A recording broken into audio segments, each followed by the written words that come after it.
So the U.S. Coast Guard Rear Admiral Keith Smith is with us. He's heading to North Carolina, and boy, do they need him and the services there. The Coast Guard has already been involved in a number of rescue operations, including one ongoing in New Bern, North Carolina. Commander, thank you for joining us. Neil, thank you very much for the opportunity. I appreciate the time. So what are you hearing from your men and women on the scene? Well, first of all, this is a Coast Guard response in conjunction, and we're working closely with our partners from the state and the federal government as we do this. This is not just Coast Guard. This is working together with our other agencies, and the Coast Guard is ready, and we have had responses out and resources out, and we're ready to respond. We are encountering some challenges. This storm has created some significant challenges as it moves slowly across the state of North Carolina. And impact on our ability to get our helicopters on scene. So we did try to launch a helicopter into New Bern. We had some folks that were in trouble and on a rooftop, and so we tried to launch, and they got into the weather there and had to land just because the weather and the winds were too significant and surpassed our capabilities of that aircraft. So this is a little bit different than some of the storms we've dealt with in the past. So, Admiral, in that case, you do a lot of the rooftop rescues. We've seen that heroically in Coast Guard rescues after prior disasters, hurricanes, you name it. What do you tell people who are stuck? And a lot of them seek out, shelter out of harm's way or away from the water, so they go to a roof. What do you tell them? Well, we tell them, first of all, if you get in trouble, call 911 and try to get so we can know that you're in trouble. So use 911 to call for that.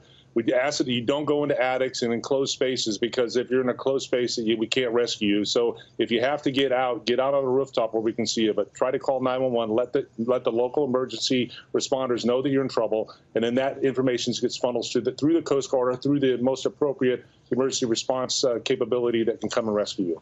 Admiral, you're always in a tough position because some people were advised to leave, they didn't, and now you and your men and women are, risking their own lives to get them. I can understand some of the trepidation on the part of people who don't want to leave their homes and all. So any advice, though, that you have for those who are more inland, who are preparing for these floods and also very much in harm's way? Right. It's hard right now because we just don't know. I mean, if they're at their homes right now, I don't know if their situation allows them to evacuate. I guess the best advice right now is to listen to your local authorities and take advice of what they're offering you right now. If they do get in trouble, call 911 and take safe haven as best you can. But once again, don't go into a location where that you can't get rescued, like an attic or something. Our number one priority is to save people and prevent first responders from getting into a tough spot right now. So the best advice we can give them is heed the advice of the local responders.